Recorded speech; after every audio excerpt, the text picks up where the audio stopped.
So it gives me great pleasure to introduce to you today's presenter, Grace Mayer.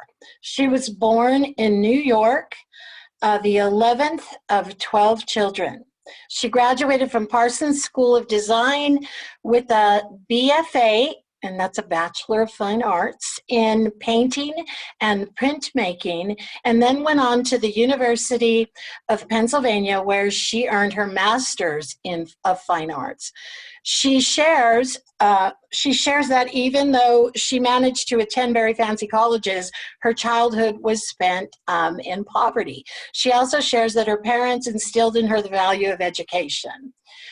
Grace came to Santa Fe from Philadelphia 20 years ago, so she's almost like a native, and became an educational assistant in special ed, and then a public school art teacher after working as an adjunct instructor at all the colleges in town. Grace is now the president of NEA Santa Fe, and I believe she was just recently reelected, so congratulations, Grace, or condolences, as I said on your Facebook page, as well as lead negotiator, and has worked to create a very strong collectively bargained agreement for all members of the Santa Fe Public Schools bargaining unit. And now, live from Santa Fe, New Mexico, Grace Mayer. Thank you, Mary, and good afternoon, everybody. I'm excited to share with you all the work that we've been doing with community partners in Santa Fe to provide hands-on materials to our public school students. Next slide. So today we'll share with you what NEA Santa Fe has done to work with our community partners to support hands-on student learning for students who have difficulty connecting digitally to the curriculum, and to support students and families living in poverty. These two photographs are of myself and Sarah Mandela, who's the director of Art Smart, and Jenny St. Clair, who's a teacher at Carlos Gilbert Elementary School and also a member. That's us first collecting some materials to put into bags, and then also the other picture is Katrina Stacy, who's from the Georgia O'Keeffe Museum, and these were the first packets that the Georgia O'Keeffe Museum put out, and Katrina, I think, made like more than 100 of those. And so I wanted to show all the variety of what was in those packets. There was books, there's tools, there's postcards, and there's lessons. Next slide.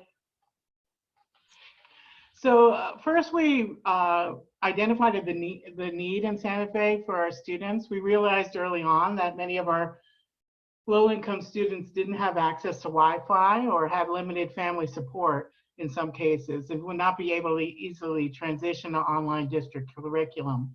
We took immediate action to help engage them in learning and trying to provide hands-on learning opportunities. More than half of our students in Santa Fe Public Schools, about 6,500 of them, receive free and reduced lunch. And many of their older siblings care for the younger siblings while parents are at work, or sometimes they have their guardians or their grandparents.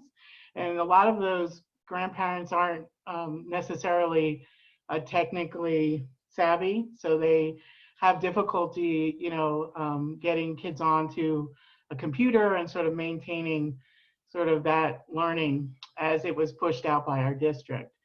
We asked ourselves two questions up front. One was, how do we provide students with curriculum and materials they need to successfully engage in learning at home while schools were closed without burdening families? And two, how can students process their feelings and find emotional stability during this difficult time? We had to assume that the majority of these particular students started with nothing. So they didn't have any materials at home. So we needed to keep that in mind while we were talking to our community partners. Next slide. So NEA Santa Fe Executive Board voted and approved this outreach initiative and designated resources to purchase art and STEAM materials to jumpstart the creation of art and curriculum to go bags. We have a community outreach fund in our local where our membership dues dollars are put into a fund every year, and We then send them out. People can apply for funds for different various reasons. And so we decided that we would use the balance in that account to jumpstart this program. So a letter was developed and sent to as many organizations that we could think of. We followed up with phone calls targeting those individuals that we had relationships with already. Many of them agreed to assist us immediately, saying yes on the phone call, on the first phone call. This was really exciting for us, and it motivated us to move quickly. The next phone call or email, we discussed the what and the how. We negotiated what they would purchase or provide and copy, and we discussed how we could assist them in that effort. Given that many of the museums were closed and the order from the governor was to non-essential businesses couldn't really have access, there was some interesting and ways in which we provided sort of the copying and also the assembly of packets. Next slide. This is just an example of the letter and that we sent out, and it was an all-call letter, and we sent it out and posted it to as many organizations as, again, we could think of. Next slide.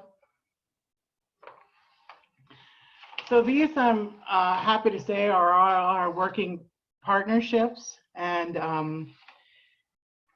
I wanted to sort of point out a few of the people that are at these museums or organizations.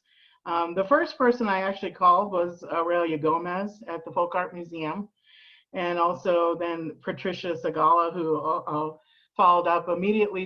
They said yes. They said we were planning on having students from the local schools come to the Folk Art Museum on field trips during these few months. So they had materials and other things that they could easily sort of, well, not easily, but they could gather that they had already purchased for that purpose. And so they were more than willing to provide those materials and put them out to us. And weekly, they've been changing what they've been giving us. And one thing I do want to give a shout out to the security guards at the museum who have been assisting in this effort, because they're some of the only people who can be in the buildings. So they are kind of putting some things together for us, and it's just been awesome. The Georgia O'Keeffe Museum, Shannon Bay immediately said yes, and Katrina, as you saw earlier, was helping assemble the packets. Molly Parsons from the Santa Fe Botanical Garden, she immediately said yes, and she started figuring out what they were going to produce and then how to get the resources to put those packets together. From ArtSmart, Sarah Mandala also immediately said yes, and I was able to go visit with her and try to figure out what we could put out into bags. The New Mexico Office of Archaeological Studies, Molly Toll, has been awesome. She's been dropping off things and figuring out how to collaborate with us throughout this whole endeavor. Site Santa Fe, initially we had some emails. Luis Abin Magali and Joanne LaFranc have been helping. New Mexico History Museum, Melanie Laboret. I'm sorry if I get these names a little mispronounced, I'm sorry. New Mexico Museum of Art, Rebecca Aubin. Audubon, New Mexico, Sarah Maxwell. And we still have several organizations interested in joining us and have prepared some things that will go out probably next week. Next slide. So we initially asked the groups to make 50 to 100 packets and to include a simple tool that kids could use again and again for other assignments, like glue sticks or rulers, scissors, those kinds of things. We broke down materials by grade levels, but then we actually sort of modified that a little, so we just had elementary, middle, and high school. We would rotate through the 7 sites that distributed food. So our district has 7 food distribution sites. And we had a few NEA Santa Fe and NEA New Mexico volunteers and that would distribute the materials while the students got their meals. One of those volunteers was Earl Wyman, who's our executive director for the state organization, NEA New Mexico. And he has continued to help in that effort as well. And he was just there Wednesday with me distributing materials and putting things together. So the museum educators dropped off packets of materials at my home and sometimes on the weekends, sometimes whenever. And when several of them spent hours assembling packets independently at their home or at museums. And like I said, with some of the other people that were allowed to be in the building, that we passed out to students and families. Each time we handed out materials to students, and the students and parents got really excited to receive these fun activities and often expressed tremendous gratitude to us. And their smiles really did erase the tension that they were experiencing. There's a lot of anxiety out there, and I think this really helped to alleviate some of that anxiety. I mean, some of the comments that parents would say would be like, "Oh my God, thank God they have something to do," or "I can get them off the computer and all their gaming." And then other times, kids would look in the bags and they would say, "Oh my God, clay," or "I love the Folk Art Museum. I'm so excited." And they were really gracious and with the gifts that we were providing, because I think it was a gift of education and a gift of support. Next slide. So this was early on. I wanted to get enough coverage. So 2 reasons. One, I wanted to highlight all the great work that our community partners were doing. And I wanted people to know that this was happening so that they would, even if they weren't receiving food, they would go and just pick up some materials if they wanted to. So Jenny and I are kind of up in the top corner. I'm in black and Jenny's in maroon up there. So this was an article that Dylan Mullen did for the New Mexican that talked about the efforts. And this was one of the first times we were out with materials, and I believe most of it was Georgia O'Keeffe packets. And there was a lot of people that we didn't really expect initially, but when the closures happened and you know, the economy shut down, there was a lot of individuals that own businesses that, you know, didn't have an income anymore. So they had to come through this line, and they were happy to see us too, because the kids were really eager to get back to school, but we know that didn't really happen. But we were glad that they started to come and depend on you know, our efforts so that we could assist them. So next slide. So this was a letter we sent to our membership. This is when we first, early on, when we hit the 500 count of handing out the art and curriculum to go bags. My initial goal was 1,000, and we've exceeded that so far, but this was to just inform our members that we were using the resources they gave us to provide all of this, and it was really exciting for us to share that with them. Next slide.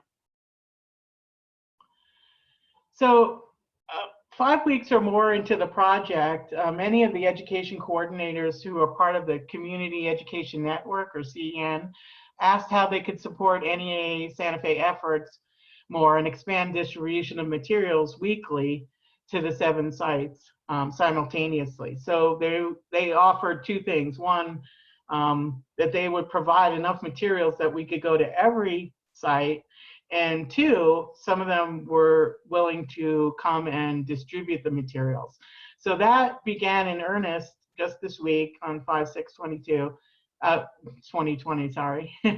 And it was really successful. And it's really with a lot of gratitude and admiration to all those individual community partners that I can say that to date, we handed out over 2,000 packets, yay, of instructional materials, art projects, art supplies to the students of Santa Fe Public Schools and the community of Santa Fe. This is a picture of we're at ArtSmart, and there's a lot of people that pulled up, and this is when before we went to the school sites, we had them all labeled by schools, and everybody was packing up and putting them into their cars to go to the sites on Wednesday. So that'll happen again next week, and there'll be different materials, and we'll go to those sites independently. Okay, next slide. So this is the same information, but I want to show you, highlight a couple photographs. On the left here is a bead project from the Folk Art Museum that they sent.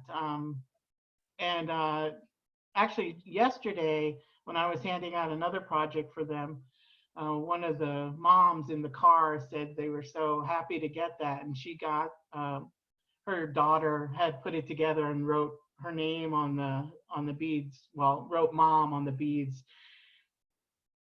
And so she was really excited to share that with me, and so grateful that every week there's different things that they can engage in.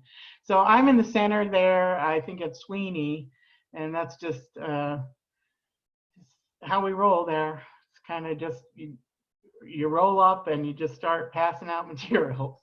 And then Jenny's in the next slide at Ramirez Thomas, and there's some art boxes up in the right corner from the Georgia O'Keeffe Museum, and then some other packets. And just to show you, there's tons of kind of things from each organization that we put together in a bigger packet to give out. So next slide. So this is one of the main focuses of today's presentation, is how you can start this project in your community, and how I think that, anybody can do this anywhere. And I think the first thing to do is to identify local museums, historical sites, or foundations, umbrella organizations if they exist, like New Mexico Arts or Albuquerque Community Foundation, and other nonprofits that provide educational outreach programs already. Identify the education coordinator, contact person at each organization. Make contact and ask them to partner. So you can develop a letter like we did, or send an email, make a phone call or a text. Try to get commitments from them, like even on the phone. Say, are you interested? Are you willing to do this? And even if they're saying, well, we don't really know how this will do it, but it's a good idea, consider that kind of a commitment, because their heart's in it. So if their heart's in it, they'll make it work. So get commitments, and talk about who's going to copy materials, how you're going to assemble the packets, because that's very time-consuming work. And also just remember that you're asking them to help you do this, so you have to be prepared to drive, wherever they want you to, within reason, to pick up materials, to try to figure out if you can access copying, copiers or other materials for yourself. If there's any money that your organization or your local can try to figure out how to buy glue sticks or how to buy something to help, because that was a lot of the conversation was, we might be able to copy these things, but we really can't afford to buy scissors or to do this. Some people right away said they were willing to put in materials. So organizing the distribution of the materials is then another thing you need to think about. You need to partner with the district, and I say partner kind of loosely, because you kind of need to just tell them what you're doing and say, okay, we've established this. But I put that down here because you really need to figure out how the food distribution or technology distribution or however they're trying to get things to people. and to students, and then try to piggyback on those efforts. And the good thing about that is, like, well, it's not like they could really say no, because there are people doing something already. So you can say, okay, well, you know, we'll work in partnership with whoever, like the technology department, and we'll stand with them, you know, and distribute what we would like at that point to put out. So transportation, so maybe different districts are delivering food with their bus drivers and going to bus stops. If that's possible, that's a great way to get things into the community, because a lot of our kids with the highest amount of need may not even have cars or access. And the there are other partners like that distribute food within the community that literally go to people's homes. So we've targeted those groups already, and they're getting packets so that their people can also distribute things. Find some volunteers that work with kids, NEA educators, as well as others that work for other outside organizations. Make sure you're finding PPE, so that personal protective gear, and follow all the CDC guidelines, and make sure that you're not relying on anyone to provide either masks or gloves. That you need to really figure out how to do that. And I've had people donate, you know, handmade masks to me and stuff. So I mean, you just really have to figure out who's doing that, and then find that stuff, so that everybody's protected and feels comfortable with the distribution process.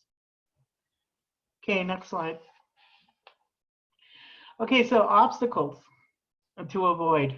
So don't let the answer no stop you. Call another organization. Just move on. Try to stick firm to your intention for the project. Don't get pulled into another organization's agenda or dynamic, even if you work for them. And I wrote even if you work for them, because frankly, the most resistance we got was from our district. And I think they were concerned about like liability and other issues, but I had to field a lot of difficult phone calls, and some I ignored for a while. But you know, after a while, you have to just decide that, you know, the work that you're doing is really important, and that you're going to move forward, and you're going to take the people that are going to help with the effort and all the generosity from the community, and you're going to ignore the people that say no. And as soon as someone says yes, pursue them and make it work. So, you know, say, hey, what do I need to make this happen? Do I need to order, you know, 25 glue sticks and 45, you know, pencils, or what do you need from me so that it can work? And if you do, I think if you do everything under the banner of NEA, which is why I did it through our local, then it makes it really hard for school districts or other people to deny you access to the school site, or your students, or the partners that work in education in your community. Because, you know, this is who we are. This is what we do as educators. We advocate for students. And if we believe that this will assist them in their educational opportunities, which I was very committed to that. As someone who is an artist and knows that, you know, that if I wasn't making art at this time, just like my kids who, if they didn't have access to materials, weren't making art, you know, that I would feel really in a desperate place, I think. And I think that we have to understand that, you know, kids learn in different ways, and some of them might do really well on the computer and have a lot of success. But those kids that don't have access, don't have Wi-Fi, it's too difficult, or just don't learn that way, really needed something hands-on to get them through, to have their minds kind of go to a different place. And, you know, making art or having projects or doing assignments history assignments or science experiments and getting outside and not feeling, really confined to their house, I think it's going to certainly uplift their spirits and really push them into ways of exploring how to invest in their own education at this time. Okay, next slide. Yay, this is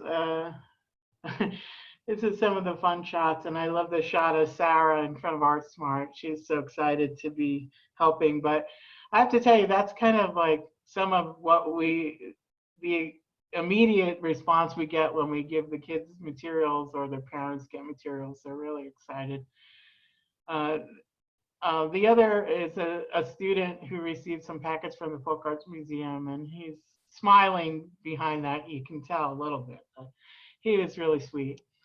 And the other packet is from the Botanical Garden, and there's some of the simple tools: the magnifier, the stuff to make grow the beans, and the pencil. And those books were both in Spanish and in English, and I think it's completely awesome. I know that there was some kids. I also took some of these packets to our homeless shelter for some of the kids there, and also a YMCA that has a lot of essential workers that are some kids that are in CYFD custody that I couldn't take pictures of them. I did receive a few. I couldn't sort of post it, but they're very excited to get a lot of these materials. So next slide. So I just wanted to tell you guys that this isn't any different than what we do during the regular school year. We all have limited resources, so we ask our partners to help. Teachers often take on extra work and the financial burden of meeting the needs of our students when school districts and families fall short, making sacrifices in our own lives to provide for our kids.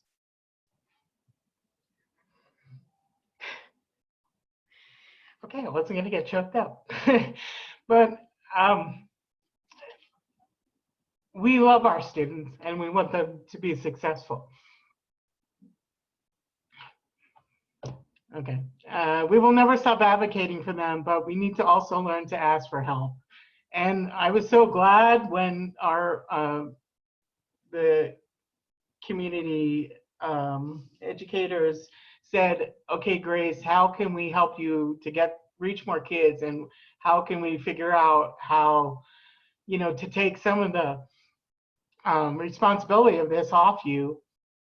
And I was really delighted in that because it's a lot of work and it's tiring. And so I was really glad when they stepped up and said, okay, we can figure this out and we can help. So these organizations, they have grants. Some of them are an educational outreach programs that are already funded and aligned with New Mexico state standards. And in your location, I'm sure, with the state standards there.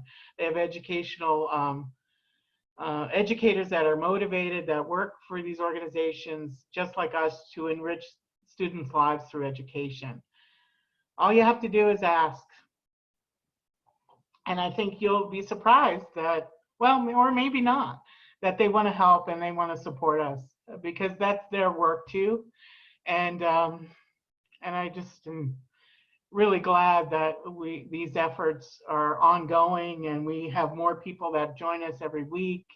And I'm sure that we'll have to continue this in some way through the next few months and into the next school year.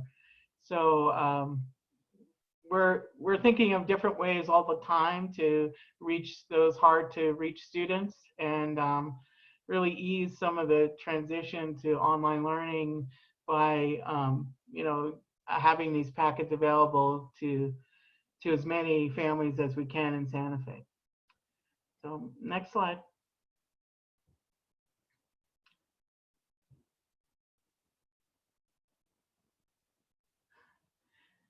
Ignacio, we can't hear you. I know. I can't hear him.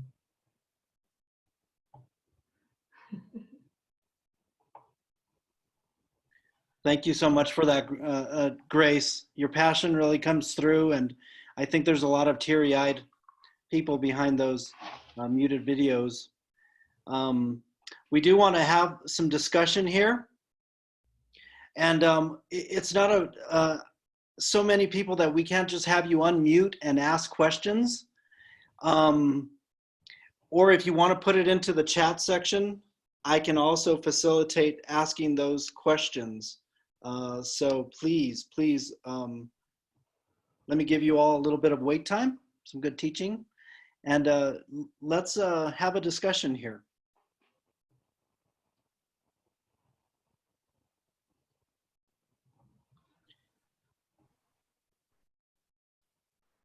So I have a question for Grace. This is Mary. Hi, Mary. Hi. Having been the part of a large local in the past, I just think it's really cool that your local has this fund that you set up. And was that, like, where did that come from? Because I haven't seen that. And what did you call it? Like Community Community Outreach Fund. We've had it for a number of years, more than 5 or 6, I think, where we put aside a part of our budget, a couple $1,000s a year, and we ask our members to give us a short, well, to apply, kind of just a short 1-page, like, this is what we need some funds for. Sometimes it's for field trips, sometimes it's for tutoring, sometimes it's for t-shirts that, you know, or things that they can't get otherwise. It started out as we wanted to provide books in Spanish to some of our bilingual teachers, and because our new teachers oftentimes don't have any materials at all, which those of you who are educators are on know that. And so it started out as we were going to buy books, but then we expanded it to whatever anybody could think of. And so so we've continued that effort year after year. We also have a plot. We usually give money to Adelante, which is an organization that works with some of our homeless families. And we normally give them, you know, $500 a year or so, unless there's some other efforts where we've committed monies to. Yeah, I think that's it's great, and it is something I know we've talked about at the state level, but I just think this project is a fabulous project, and it was a very creative idea, and you have certainly stuck to it and hung in there through all of it. So congratulations to you, and it's a great job well done. So thank you very much. Thanks.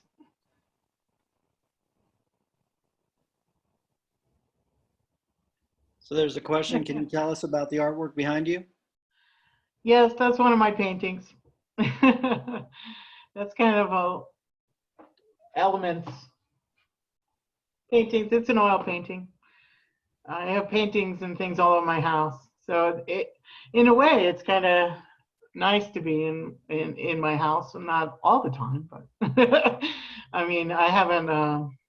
I don't think I've spent this much time in my house in years, but it's nice to be surrounded by my artwork. And other people's. I have other people's art, including a Calder print, which is up in the other side of the room. So from Susan McLean, I hope I'm pronouncing your last name. Grace, this is so fantastic. I'm working at La Tierra Montessori Public Charter in Española. My principal and I are interested in getting involved, volunteering, and setting up for our students. Would you be able to send me this Zoom recording to share with my principal? And is it okay if the contacts you have, if they have questions? Absolutely. We will be sharing this whole video. It'll be recorded, and we'll send a link out. And if it's okay with you, Grace, we can email the slides to them as well. Is that okay? Sure.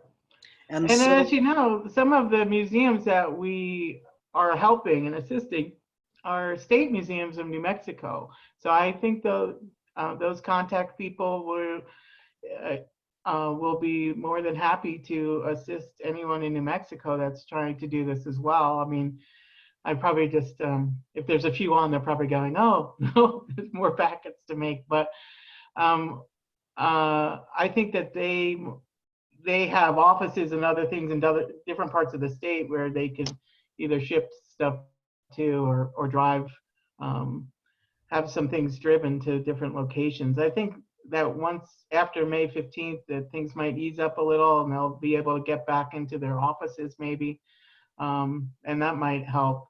But I think you'll get the same response that I did, that they're more than eager to help our students. I know we have at least one of your partners on with us, and if you would like to comment on your perspective of what's happened, we would welcome that, but don't feel pressured. Hi, this is Shannon Bay. I'm from the O'Keeffe Museum. Hi, Shannon. So, hi Grace, it's so good to see you in person. Good to see you and your beautiful baby. Yes, this is my almost 9-month-old. So, I mean, Grace called me. It was the Tuesday after like the shutdown happened, and there was no way I was going to say no to you. I mean, we're just thrilled to be involved, and it's something we wanted to do. I think that, I know I particularly felt a little helpless. All of a sudden, all of our school field trips were canceled. All of our after school programs were canceled, and it was just like, what can we do? And she gave us something to grab onto. So that just felt really good. And also the Community Educators Network, which is a Santa Fe organization. We represent about 40 different informal education like organizations. We've created a website where our different organizations are putting their different resources for distance learning. So I will share that website in the chat. But there's things from the History Museum, from the O'Keeffe Museum, from Site Santa Fe, from the Audubon. So we've tried to make a central location so that you can find all of those different local resources in one place. May we, Shannon, may we add that to the slide that we send out to everybody? Yeah, absolutely. I'm going to put that web address in the chat. I think we already have it, Ignacio, on the next one, because I think that's what Molly sent me. But that's totally awesome. And thanks, Shannon. And yeah, she inspired me. I was like, when I got all these yeses, I'm like, oh my God, I really got to make this work now. So it was great and overwhelming at the same time, but it's been awesome. Grace, one of the things that's really exciting is that this seems to be something that you can continue after we get over this crisis, hopefully sooner than later. How do you envision this continuing? Well, I think it can even develop more with, I think that we have to recognize that we might start having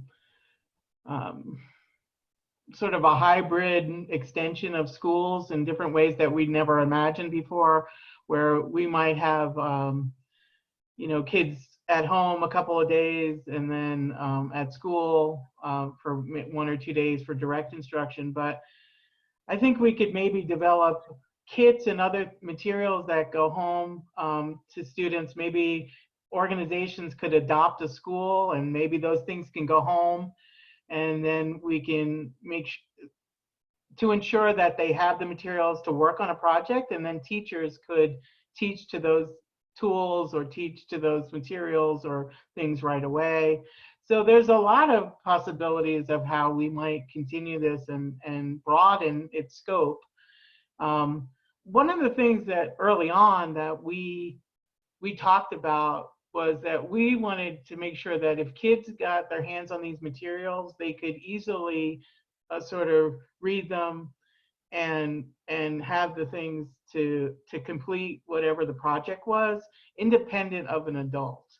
And so now I think the focus can change a little, where we can try to get the instructors and the teachers, the educators involved and coordinate the effort a little more so that they do have support.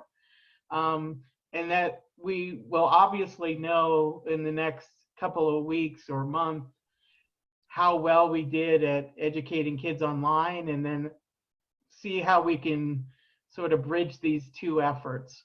Because I'm really engaged, I really want the hands-on learning to still continue, and I don't think there's a substitute necessarily. I think it's a complement, the technology part, and I just think that with all these educators involved, that we can come up with some really interesting ways to move forward in educating students. Grace, do you have advice to connect with local newspapers? We'll find out who the person that the education beat is on the education beat of the newspaper, and contact them and give them information. And if you're trying to get them to cover stuff, you know, you have to be excited about what you want them to cover. And it took a little while. I mean, it was more than one phone call and an email, and I said, all these partners are on board and whatever, you really need to check it out and help us spread the word. And I think the newspapers have been pretty receptive to figure out how to get parents and families and kids resources. And this was a way for them to say, okay, they're serving their community too. So I always get their phone numbers, and I text them and I call them and I email them,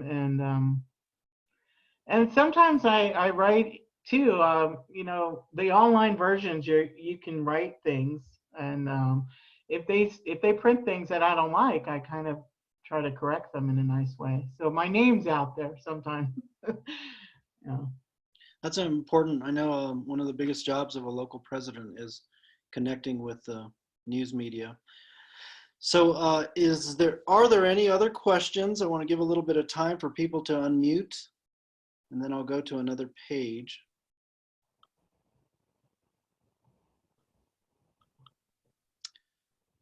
Okay, so there's the contact information, and thank you, Gary. So yeah, we do have that website there. Yeah, and just to check with Shannon, that's what you're referring to? Is there anything else you'd like us to add? We'd be happy to do that. Yeah, that's the Yep, that's the exact website. Mm-hmm. Okay, great. Okay, well, we will get this out to share with everybody. Give us about a week or so, and I will hand it back to our state president, Mary Parr Sanchez. Okay, thank you, Ignacio, and thank you, Grace, and also your partner, Shannon, in this project that you did. I think this has been a great and useful session, and I think you've really shown that the more that you put into something, the more that you will take out of it. Clearly, this has been a project close to your heart, and that showed through in your presentation. So if anybody is interested in talking to Grace further, or Ignacio or Shannon, their information is here, and we would invite you to reach out to them. And with that, we'll say good afternoon, and thank you, Grace, for taking the time to share this with people. Thank you, guys, and thanks for tuning in.